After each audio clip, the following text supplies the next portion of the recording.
A lot of politics is theatre.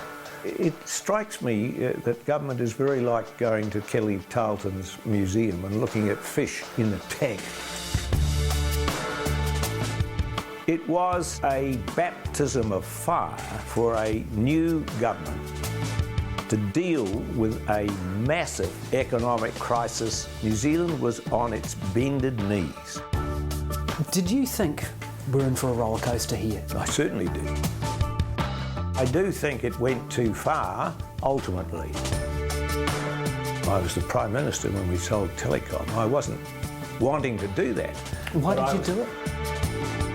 I must say that I found being the leader a nuisance.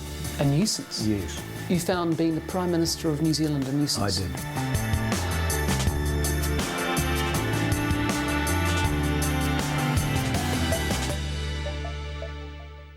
Part of the job of leadership is to lead public opinion, to show them the vistas of Mount Olympus rather than the lowlands of where we are now. Any political system has to progress. It has to face the future. The great failure of our political system is that it doesn't deal with that adequately. We have got a problem of climate change on this planet, which is absolutely, potentially, economically catastrophic. And what do? We bury our head in a paddock of dairy cows and pretend it doesn't exist. We put off the evil day because we have a 3-year term and we want to remain in power, and we're more interested in remaining in power than we are doing the right thing that will save the country from suffering. So at the root of that failure is a political failure or a failure of government, or It's what? a failure of policy. It's a failure of having a sufficient regard to the future and looking only at the immediacy of the next election. We are a country that goes through periodic bouts of vigorous reform, punctuated by long periods of sleep. Geoffrey Palmer's contribution to political leadership can safely be put in the category of rigorous reform. A constitutional lawyer, a reluctant politician and one of New Zealand's most prolific lawmakers, he played a leading role as the fourth Labour government tore down Fortress New Zealand between 1984 and 1990. Horrified by what he saw as the near dictatorship of National Prime Minister Rob Muldoon, Palmer entered politics aged 37 to reduce the power of politicians. It was Palmer who introduced a parliament that sat regular hours rather than passing laws in the dead of night, treaty claims back to 1840, the Bill of Rights, state-owned enterprises run like businesses, and, as we'll see, arguably much more. In many ways, Palmer, as Deputy Prime Minister and Prime Minister, was the anti-Muldoon. It seems to me when you combine the strong personality that he had of being Prime Minister and making himself Minister of Finance as well, that combination of power meant that the rest of the cabinet were redundant.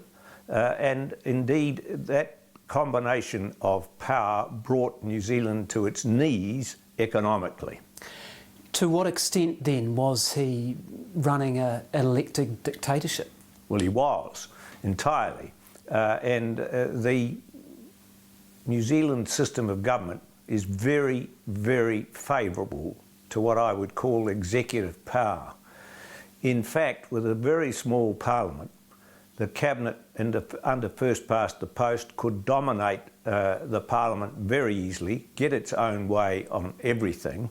All it needed to do was to convince the government caucus that they should do something, and it would happen. Tell me about the extent of power that this man had. Well, we had a piece of legislation called the Economic Stabilisation Act.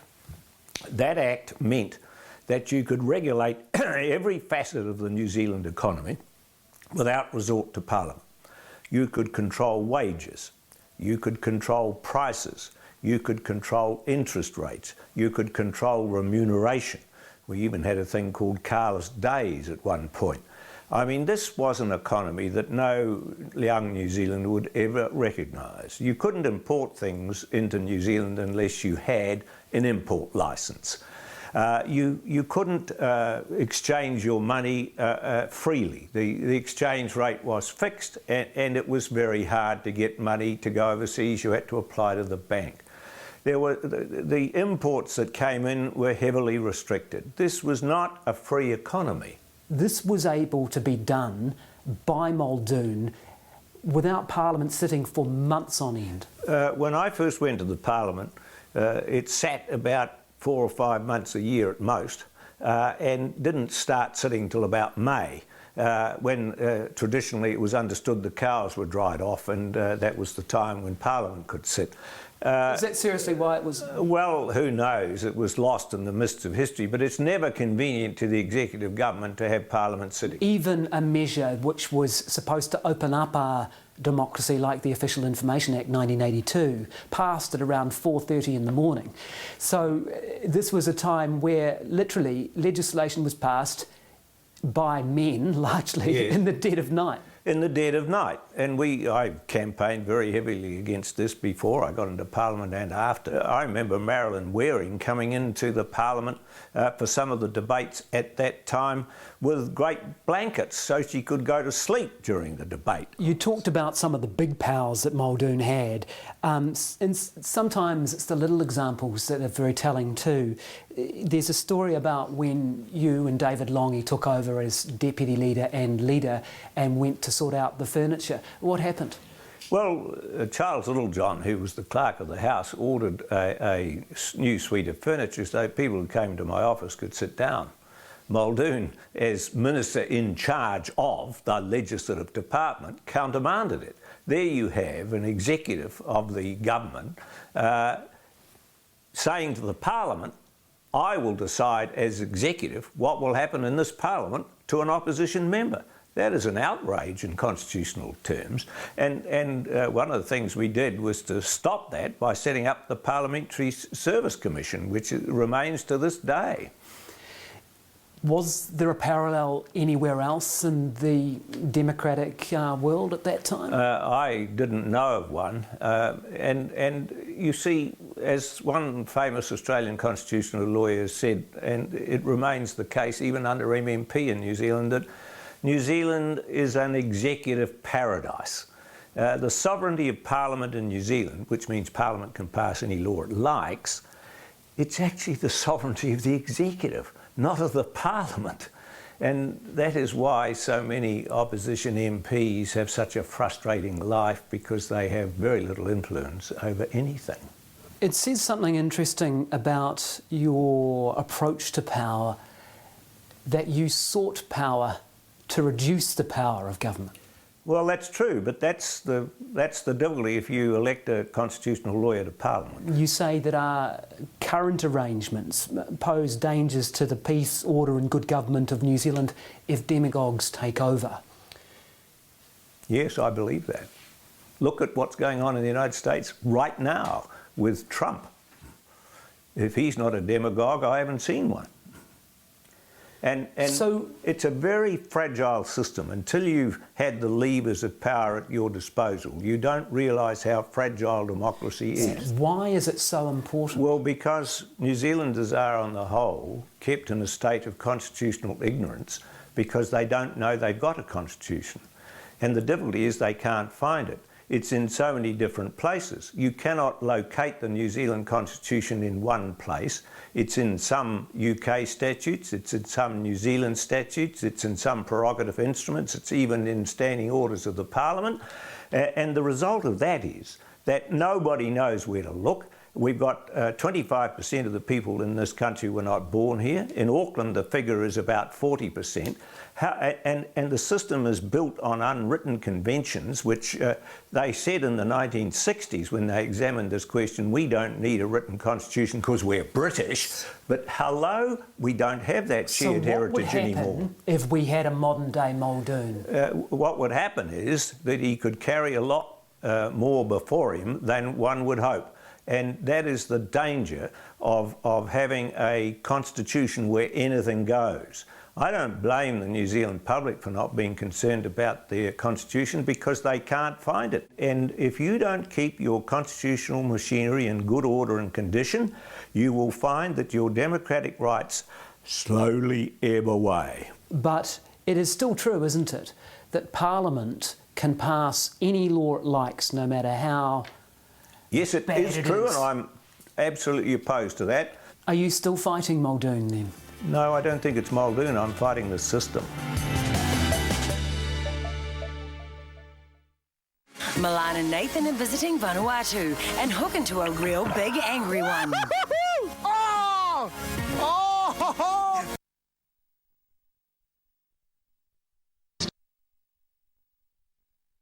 Kids.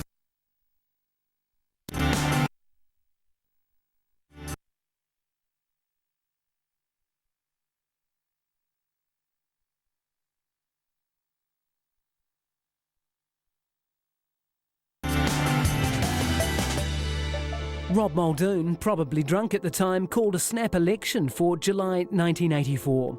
That doesn't give him much time to run up to an election, Prime Minister.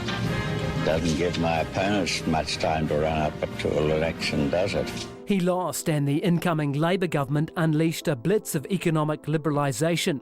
It was nicknamed Rogernomics after Finance Minister Roger Douglas and opened up the New Zealand economy. But it alarmed many in Labour's own ranks. The battles to come helped shape modern New Zealand, but the first fight Labour faced was with the outgoing Prime Minister.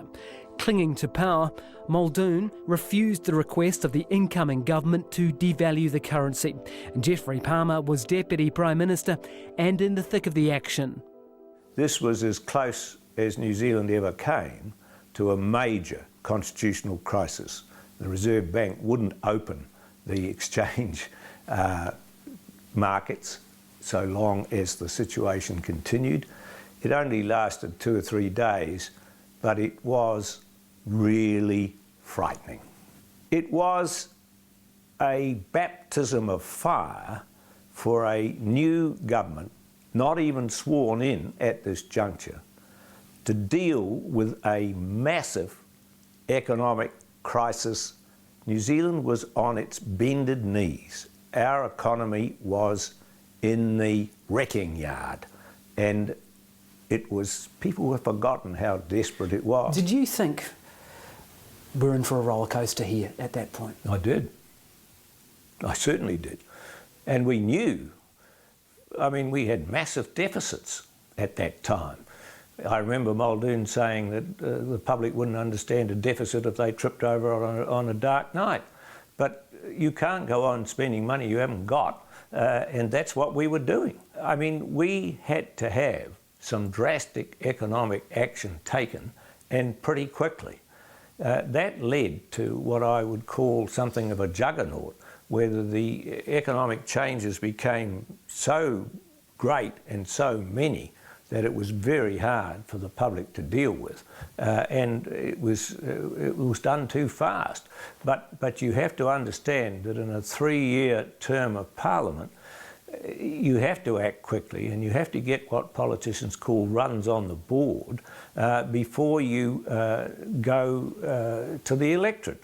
And that's one of the reasons why I favour a 4-year term of Parliament, that you'll be able to get your work done in a more systematic, rational and better way.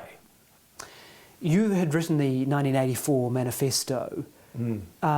Is it true to say that you knew the outline, at least, of what Roger Douglas was proposing, but you fudged it to compromise with the factions in the Labour Party? No, it doesn't mean that. What it means was that I listened to the debate at the Policy Council and tried to write what I thought was a middle-of-the-road policy that was sensible, and I think that was achieved. And a lot of the measures that were taken were certainly compatible with it, but it wasn't some sort of sleight of hand.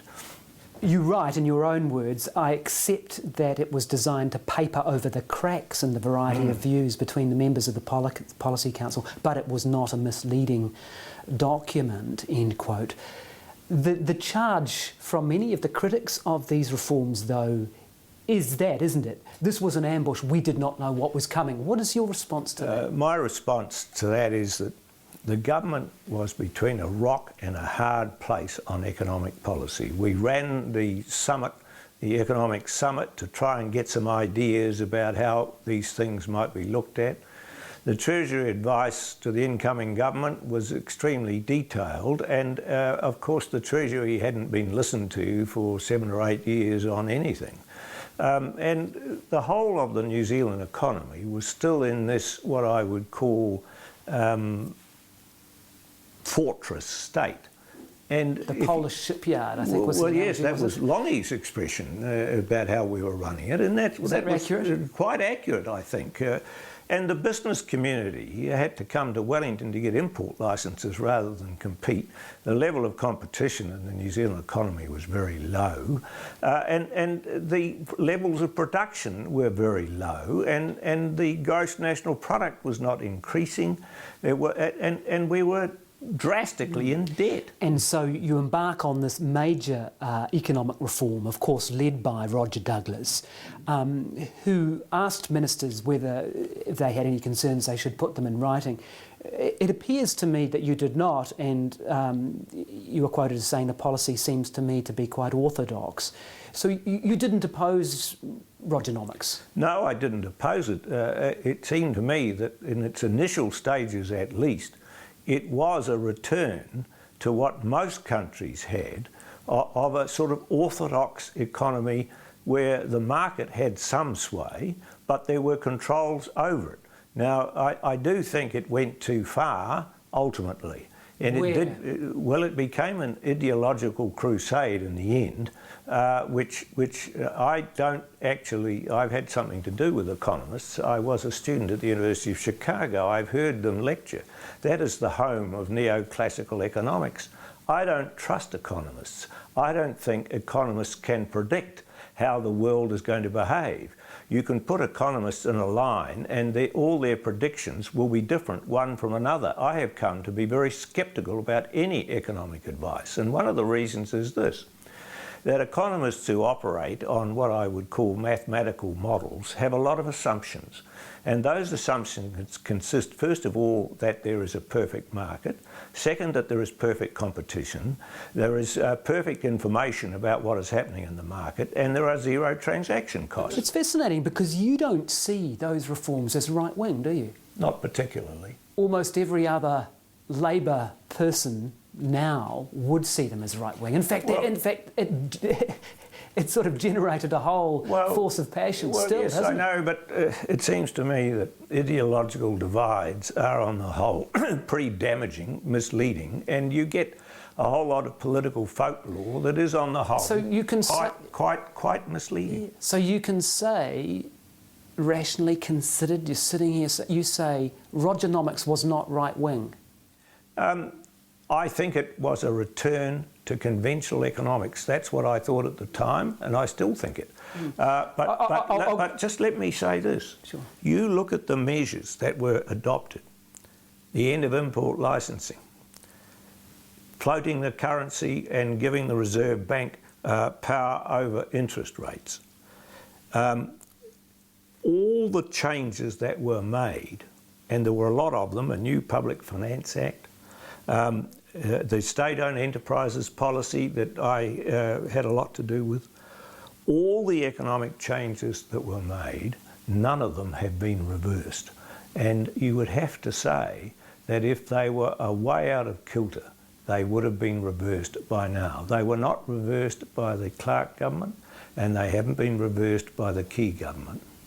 Why do you think then that Rogernomics is for many people a dirty word still? Because a lot of people lost their jobs and a lot of people were displaced and they suffered, and I do think it was done too fast, and I do think the ordering of it was possibly wrong, but nevertheless those adjustments had to be made, or a lot of them did, for economic survival. Where I think the policy fell apart was when we started embarking on a program of privatisation, selling telecom. I was the Prime Minister when we sold telecom. I wasn't wanting to do that.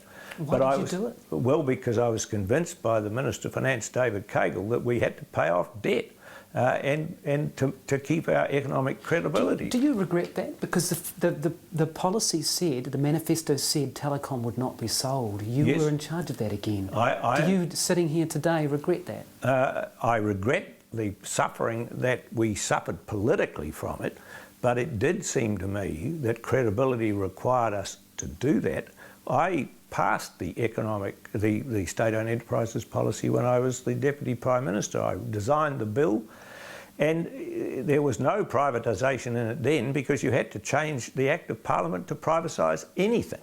It was not sold to the caucus on the basis that we would privatise. It was that next stream of Rogernomics that became intense. And remember this, the great difficulty economically that the fourth Labor government faced was the 1987 share market crash after the election.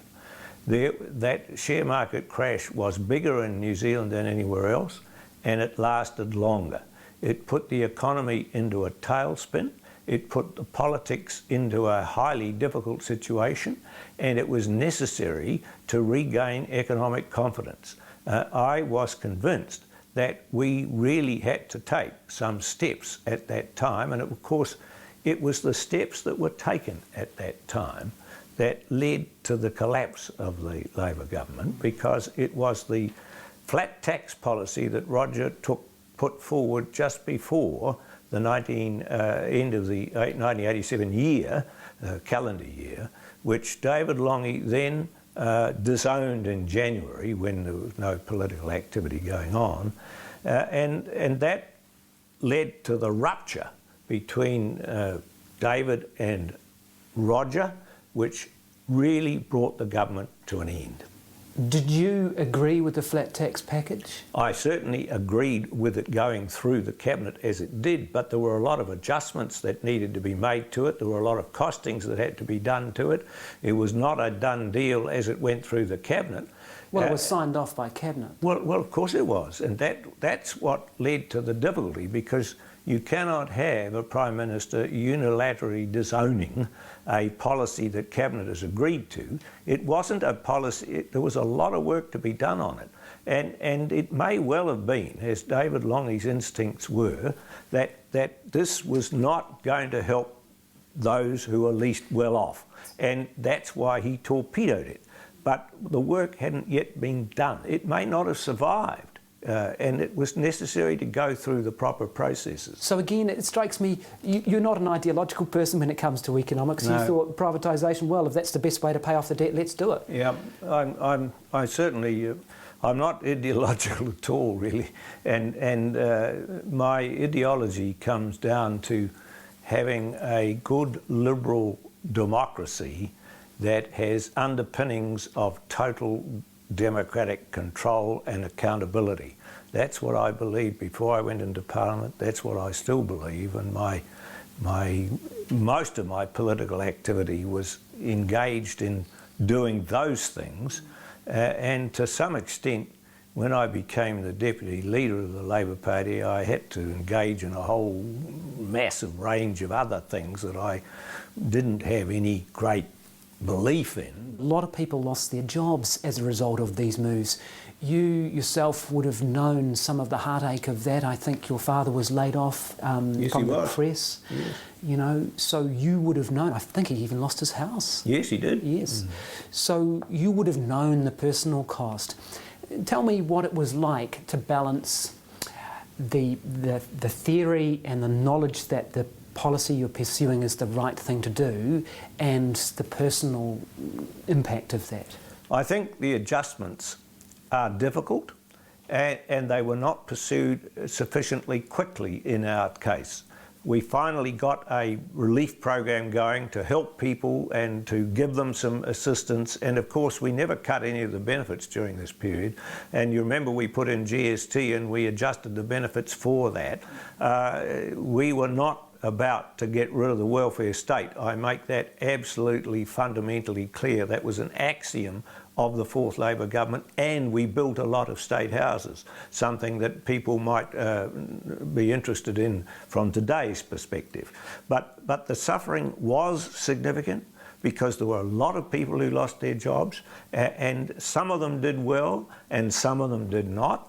And in retrospect, I would have made the landing for them much better. How would you have done that now? By giving them much more assistance, by giving them much more counselling, by giving them much more support to get other jobs, by providing help to set up in business for those who want to do that, and quite a few did do that actually. But you say in hindsight though that you could have done more to help the transition, I guess. Absolutely, and part of the problem of that is the 3-year term. If you don't act quickly, you can't get it done before the election, and that's one of the strong reasons why I support a 4-year fixed term for Parliament. Tonight, get the news you need. News Hub's live at 6. Then you're invited to this year's biggest event with the unmissable premiere of Married at First Sight New Zealand at 7.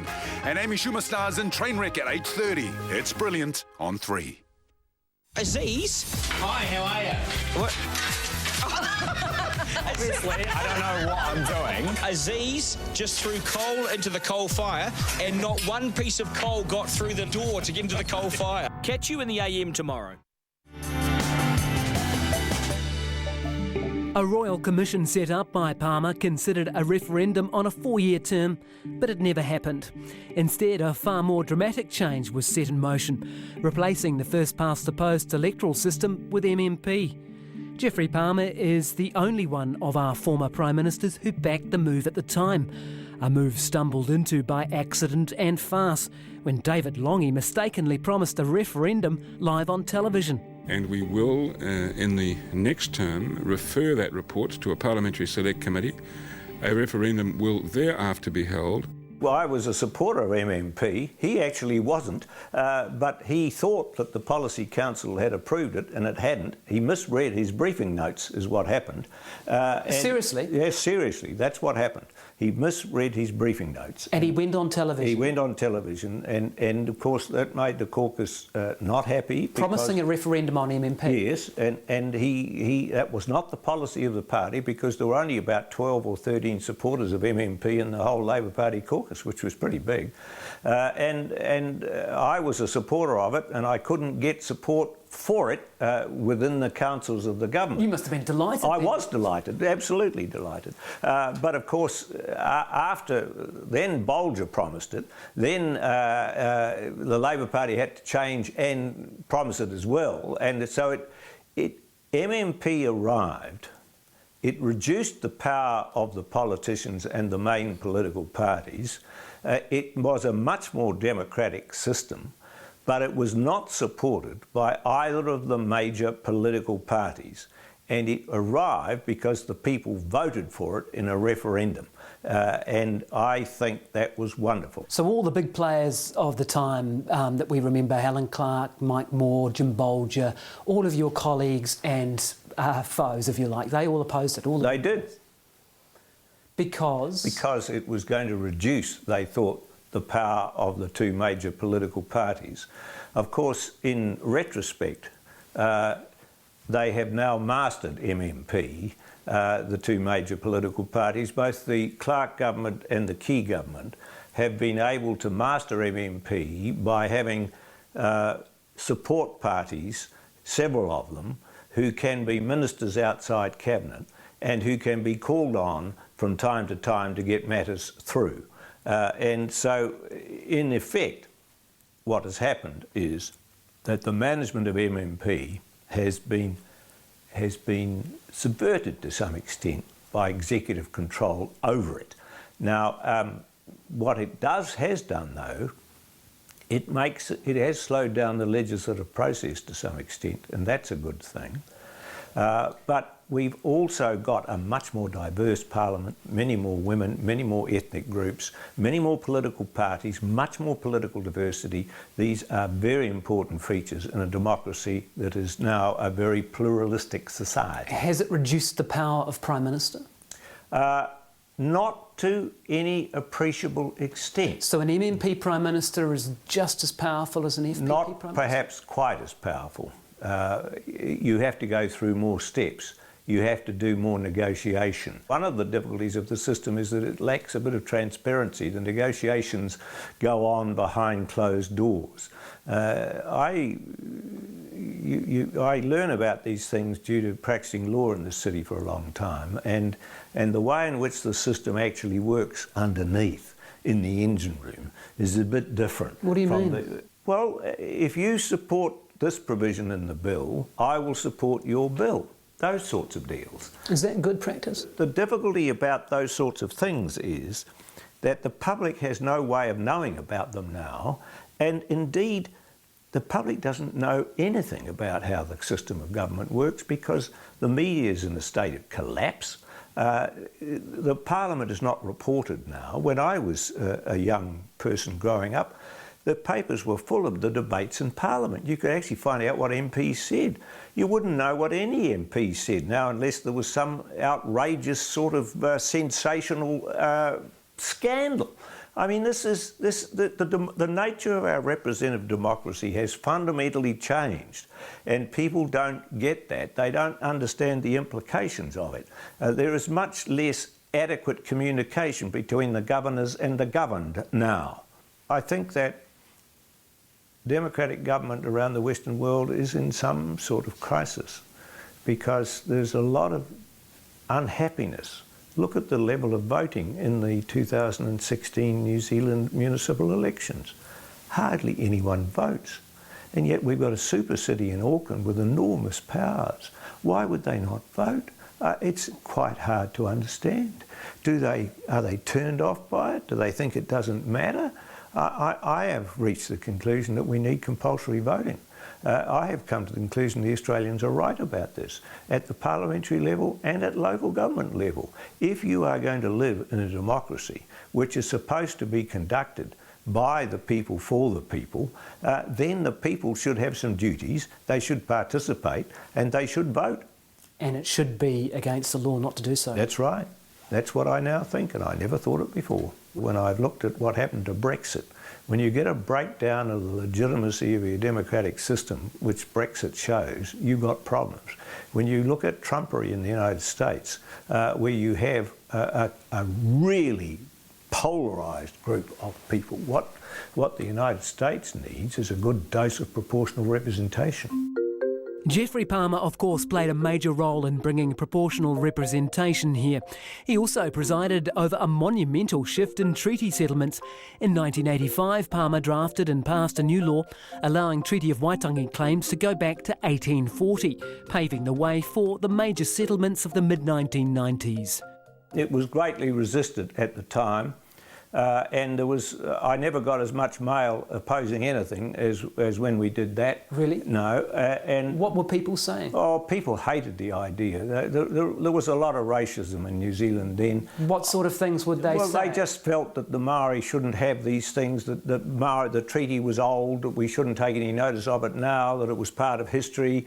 A tremendous lot of opposition to that. But actually it has worked out better. And we've had various hiccups with the sort of brash interlude which didn't get anywhere. It's a great credit to the National Party that they resisted that and went on doing the settlements, because like our system of government that the public doesn't really understand properly, they didn't understand the settler government injustices that were inflicted on Maori during the 19th century. They were absolutely legion, these injustices. The confiscation of land, the sharks taking away the land of Maori, and the settlements that have been reached do provide some sort of remedy for what was injustice. When I first got into politics, they said the treaty is a fraud. They don't say that now. Now, one MP, National MP, at the time called this the most dangerous bill that has been introduced during my time in the House, but you responded along the lines that New Zealand will collapse as a democracy if government fails to address these issues, yes, and went on to say that this country would explode. Yes, I lived in the United States. I'd lived in the South Side ghetto in Chicago when I was a law student, and I've seen what happens if you have an underclass defined by race. And in New Zealand, the indications of Maori wealth, life expectation, income, all those things were very bad, imprisonment rates. And if you were going to suppress people like that, you will end up with the sort of situation that America has had in the last year or two, of racial explosions in the cities of the United States. That is readily foreseeable. The difficulty with democracy is that it involves majority tyranny. The majority can tyrannise the minority. We've got 15% of the population in New Zealand that is Maori. They are the indigenous people of New Zealand. It's no use saying that somehow or other we should treat them as if they're not. And it's really quite wrong and absolutely immoral to do that.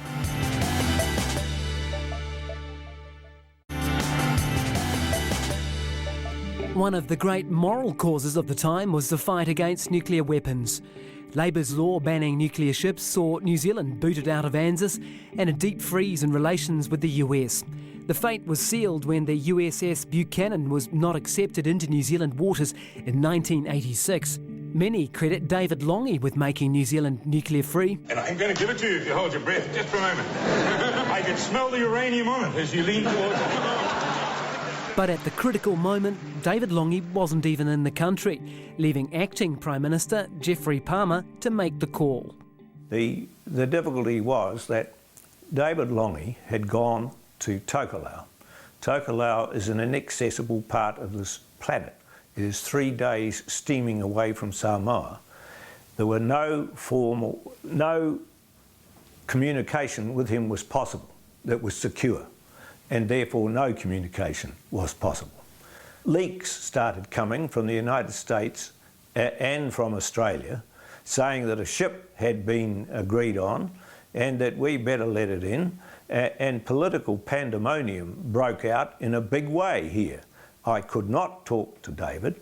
I did not know that Jamieson had agreed a ship. He was our Air Marshal and Chief of Staff, and a very good military officer, and entirely straight. The advice was ambiguous, and it did seem to me that the Buchanan could have been carrying nuclear-tipped ASROC missiles, in which case it would be very difficult to convince the New Zealand public that it was nuclear-free. So when this came up in this way, I thought that it was necessary to make it clear that we were going to support our policy, and I made statements saying that our policy would be followed, and the policy was followed.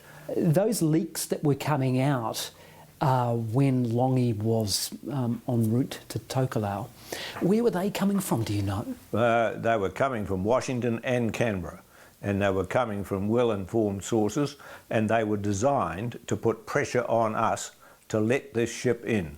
And I must say that they were very ill-timed if that was what their purpose was, because it had the opposite effect. But these obviously, at some point, started from the governments of those countries. Of course. In the knowledge that the leader of New Zealand is away and that it was going to stir the pot? Well, I'm not sure whether they knew that. They may or may not have known that. Washington is a big, complicated place, and it leaks like a sieve.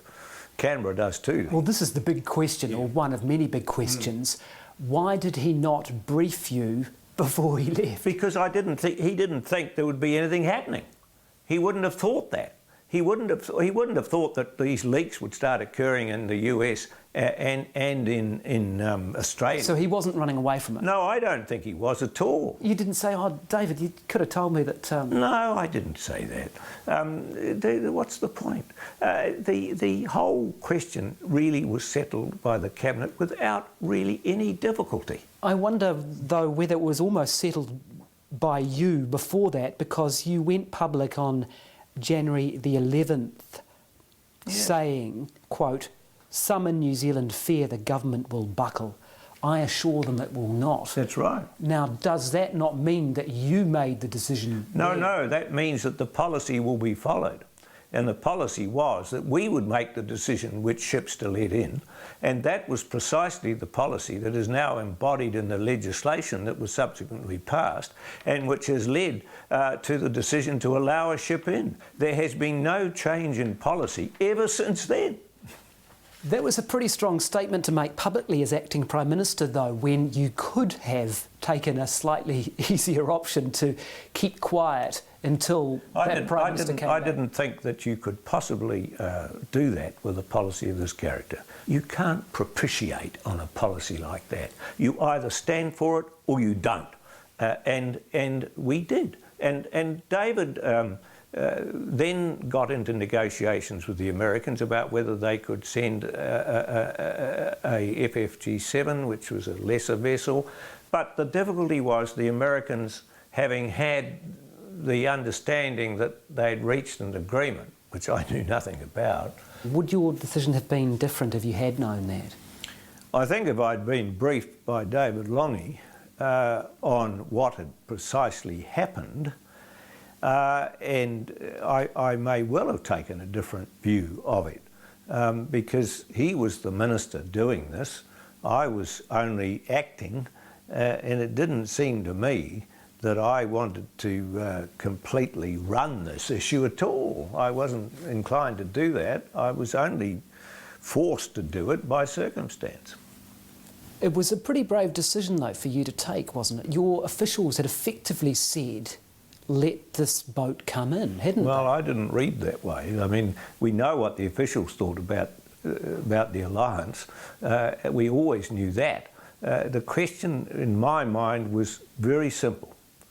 Could we convince the New Zealand public that this vessel conformed to our requirements? How were we going to demonstrate that?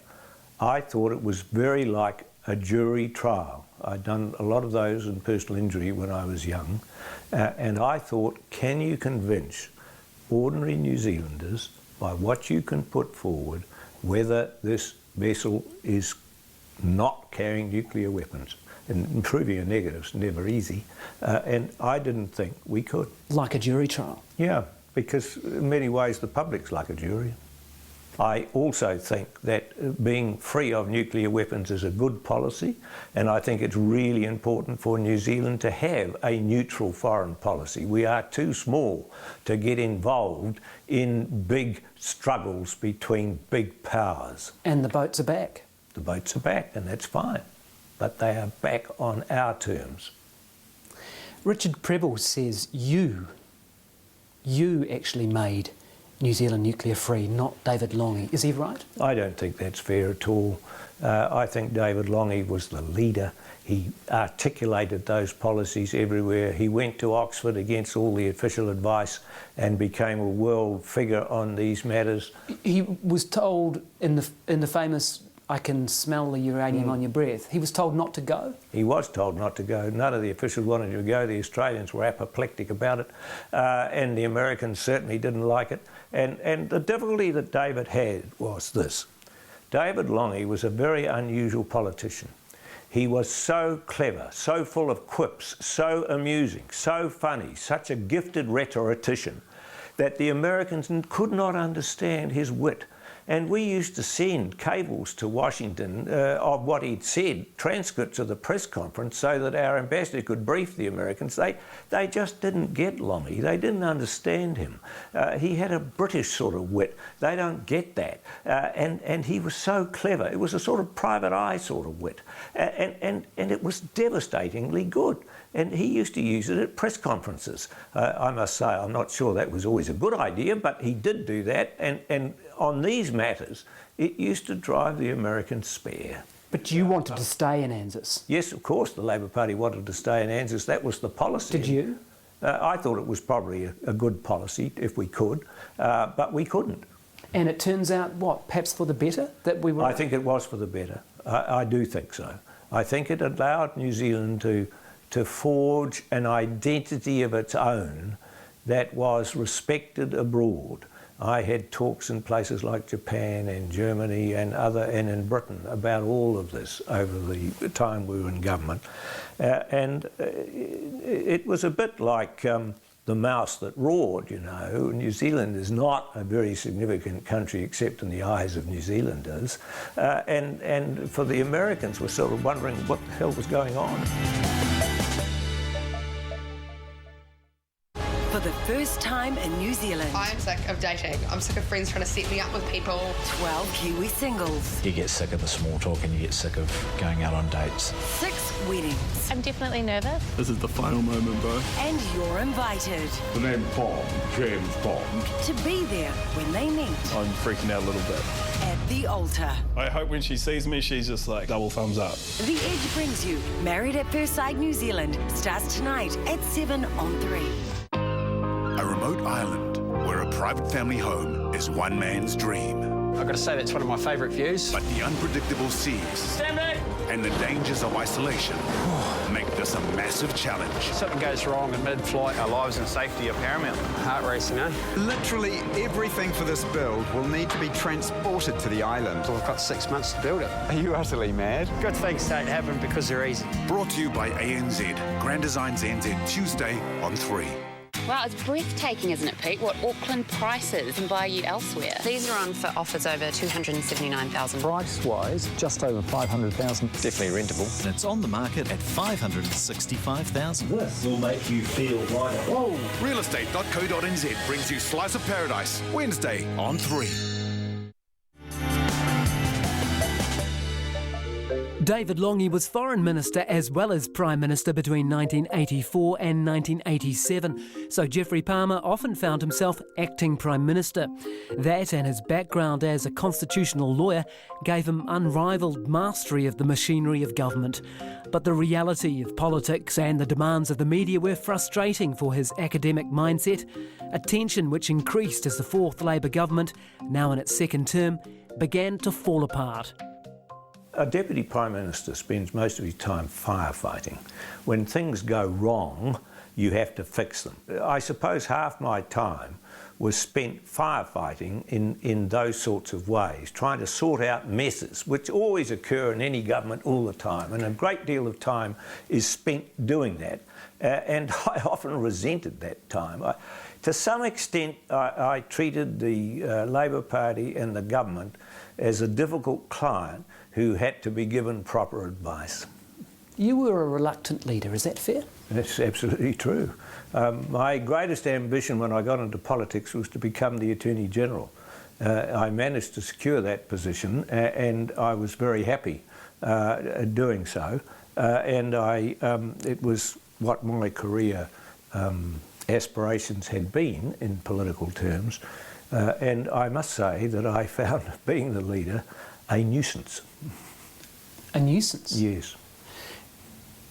You found being the Prime Minister of New Zealand a nuisance? I did. That's quite a striking thing to say. Well, I'll tell you why. The nature of the Prime Ministerial position in New Zealand is that you spend a great deal of time on tasks of no substance whatsoever. You have to talk to the media endlessly.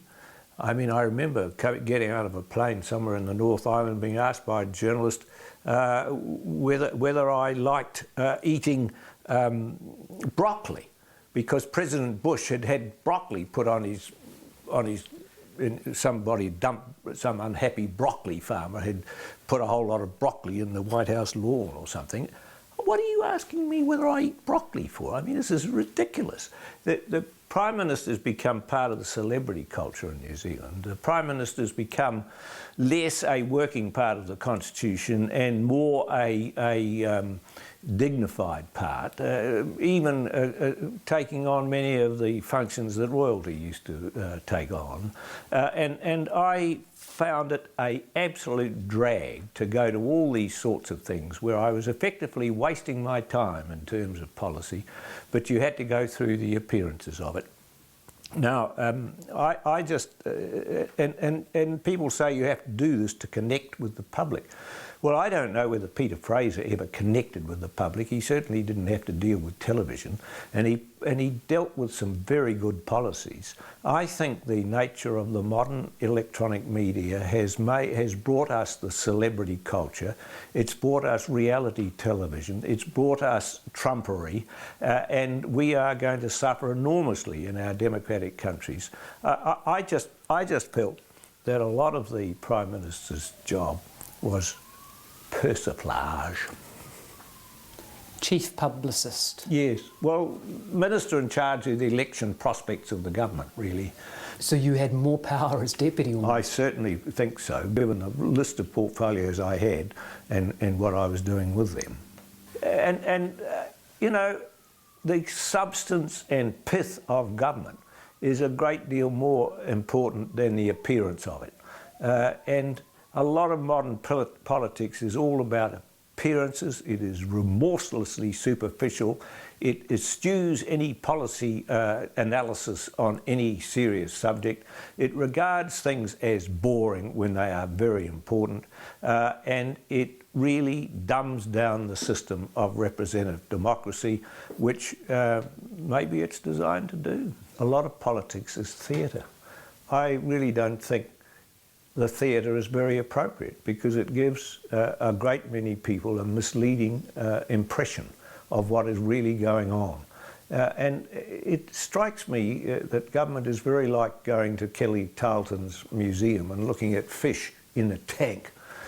They're going behind rocks and weed and that stuff, and you don't really know what's going on there, and the reporters look very closely through the tank to see what's happening, and they think they know, but they don't.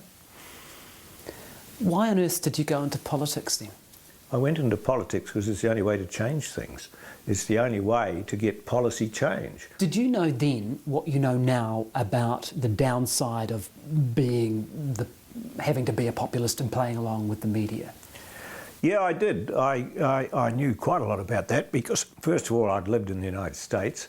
Secondly, I came from a journalistic background, a family, my father had been a newspaper editor, so I knew how politics interacted with the media to some extent. And indeed, you'd been a journalist yourself. Yes, I had. I was the editor of Salient here at the Victorian University. And you also wrote for the Nelson Evening Mail. Met Bill Rowling there. I nearly became a journalist. What a disaster that would have been. For who? For you me, or journalism? For me. So, by accident, Geoffrey Palmer nearly became a journalist. But having dodged a media career in August 1989, he fell into another job he didn't really want. Prime Minister of New Zealand. And even then it was only when tensions between David Lange and Roger Douglas boiled over into a bitter and very public falling out. And that's what brought the government to an end. And my greatest failure in politics was to fail to heal the breach between Lange and Douglas. I tried very hard. They conducted a lot of correspondence with each other, and they used to copy me into it.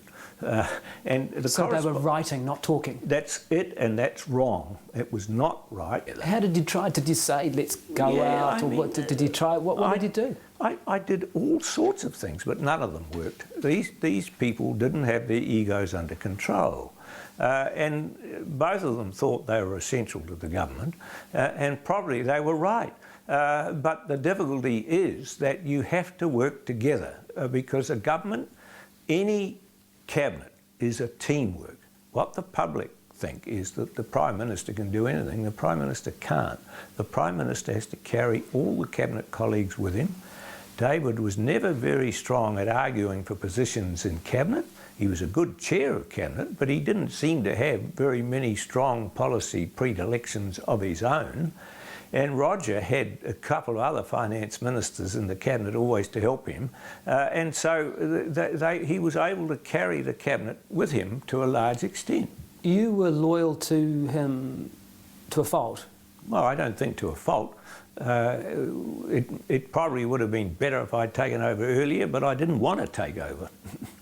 Probably would have been better if you'd taken over. Well, I think the government would have had a better chance of resurrecting itself, but it always seemed to me that once those two fell out, there was no resurrection possible.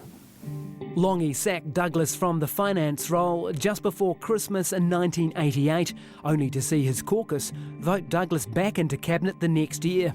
Taking that as a vote of no confidence, Lange resigned. Mike Moore went for the job too, but the caucus chose Palmer's steady hand. I did not want to be Prime Minister. I did not particularly enjoy it, and I've done a lot of other things in my life that, of course, everyone that you deal with in New Zealand just remembers you in politics. They don't remember the other things you've done. But I had a lot of very interesting things to do in my career, and I've enjoyed many of them. I enjoyed being in politics, but being Prime Minister wasn't the best part of being in politics from my point of view. Did you at any stage think that you wouldn't take it then? No, I didn't think that. But I did think that the reform program had to be finished. And it was finished to a large extent. And I was very pleased that we were able to get there, because it was a very fragile period. This was not a government that was calculated to say longevity of the government is the only thing we're interested in. It was not a government that thought it was there for power's sake. It was a government there designed to try and improve the situation, the parlous situation that New Zealand was in when it took over. And it never deviated from that course. Even during his 13 months as Prime Minister, Palmer pushed on with asset sales and major reforms. But with Labour slumping in the polls, he was removed from the job with just 2 months to go before the 1990 election. Labour knew it couldn't win, but in a panicked bid to save as many seats as possible, they gave the leadership to Mike Moore. I didn't fight at all. I had a lot of better things to do. I was quite happy to take the rap for the election being lost. But what happened saved me from being in opposition, which is not a good place to be. And I had plenty of things I could do, and I went and did them. It struck me that you actually went ahead with launching Labour's consumer affairs policy on that day. That's right. Now, I did. I think probably if I'd been determined to stay, I could have stayed, but I didn't want to. I had a discussion with my wife, and I felt, right, that's it. If these guys want to do that, let them do it. And even to the point of saying, I can't be bothered with them. I mean, I think Longy described them as poll-driven fruitcakes. And I understand the pressures of what I would call electoral disadvantage. I think it's a terrible thing for MPs to lose their seats. I had a very safe seat. And that is a great thing. It's a glittering prize in politics to have a safe seat in those days of first past the post. But I just think that people who go into politics shouldn't regard themselves as God-given people who should be there forever. I think you should get in there and do what you can do and get out. I think politicians who stay there a very long time become a danger to the public. Having since gone on to start a law firm, lead the Law Commission, represent New Zealand on the International Whaling Commission and chair a UN inquiry on Gaza, Palmer still has his eye on the dangers New Zealand faces. I think that public opinion polling is destroying politics, because what it does, there are no conviction politicians left that I can see. You don't see people who believe anything. If they do believe something, they certainly don't articulate it. What they do is read the public opinion poll and adjust the policy. You'll never get anywhere that way. What is New Zealand's greatest challenge now, do you think? Facing the future. We've got some big problems facing New Zealand. The first problem is climate change, which is going to require massive adjustments to lifestyles, to industry, to economic issues, and we are not facing up to them. The second issue that we face is financial instability. The real problems of the 2008 financial crisis have not been solved. They will come again. There will be a lot of suffering. I worry what will happen to New Zealand if the house prices collapse. And we are living in a buoyant period now, but that won't necessarily go on. We've had massive immigration. We don't seem to know how to handle that. We haven't got the infrastructure we need, and we've got a geopolitical situation that is inherently unstable. We've got a resurgent Russia. We've got a Europe that's in got a lot of problems, both economically and financially, and socially as well, given Brexit. We've got an America which seems to be politically paralysed and polarised. So I don't think the outlook for the world is nearly as secure as it was when I grew up, where we had a bipolar system called the Cold War. What was your bravest decision? No, I have no idea. Probably buying the frigates. The Australian frigates. I thought we had the fourth largest economic zone in the world. I thought we needed, for our own security and our fisheries patrol and everything else, our ability to operate in the Pacific, we needed a blue water navy. So I spent a lot of political capital buying those frigates. We had options for 2 more, and I was absolutely amazed that the National Party, when it came to exercise that option, didn't buy them. I couldn't believe it. You once described yourself as a detached person. Are you a detached person? Yeah, I do think so, probably. It comes from having an academic background, I think. You haven't changed in that respect at all? No, I don't think so. No. How did it change you? It educated me. That's what it did. It taught me more things than I knew before, many more things. And it enriched my life in that sense. And you'd do it all again? Yeah, I would. Despite the fact you don't really seem to like politics at all? No, I don't. But it's necessary. It's necessary? Yeah.